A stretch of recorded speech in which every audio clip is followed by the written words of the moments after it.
የቤንሻንጉል ጉሙዝ ክልል በተያያዘው በጀት ዓመት 9 ወራት ከ3100 ኪሎ ግራም በላይ ወርቅ ወደ ብሔራዊ ባንክ ማስገባቱን አስታውቋል። በልዩ አነስተኛ ወርቅ አምራቾች በአዘዋዋሪዎችና በኩባንያዎች የተመረተ 3170.6 ኪሎ ግራም ወርቅ ወደ ብሔራዊ ባንክ እንዲገባ መደረጉ ነው የተመላከተው። በክልሉ ከተለያዩ ማዕድናት የሚገኘው ገቢ ከጊዜ ወደ ጊዜ ያደገ መምጣቱንና ከዘርፉ ከ38 ሚሊዮን 900 ሺህ በላይ ብር ገቢ መሰብሰብ መቻሉም ተገልጿል።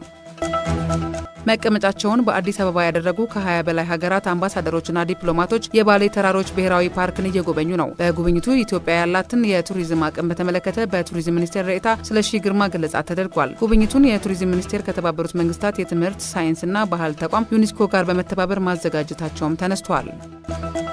የኢኖቬሽንና ቴክኖሎጂ ሚኒስቴርና ቪዛ ዓለም አቀፍ አገልግሎት በጋራ ለመስራት ተስማሙ። የኢኖቬሽንና ቴክኖሎጂ ሚኒስቴር ከቪዛ ዓለም አቀፍ አገልግሎት ጋር በሐዋላ በዲጂታል ፋይናንስና በአዳዲስ የትብብር እድሎች ላይ በጋራ ለመስራት የሚያስችል ውይይት አድርጓል። በውይይቱ የኢኖቬሽንና ቴክኖሎጂ ሚኒስትር ዴኤታ ዶክተር ይሽሩን አለማየሁ የኢትዮጵያ መንግስት በእኩልነትና በጋራ ተጠቃሚነት ላይ የተመሰረተ የዲጂታላይዜሽን ትብብር እንዲጎለብት ከፍተኛ ፍላጎት እንዳለው ገልጸዋል። የዲጂታል ትራንስፎርሜሽንን ስኬት ለማረጋገጥ በህግ ማዕቀፍ፣ በመሰረተ ልማቶችና በሰው ኃይል ግንባታ ላይ ዘርፈ ብዙ ስራዎች እየተሰሩ መሆኑን ጠቅሰዋል።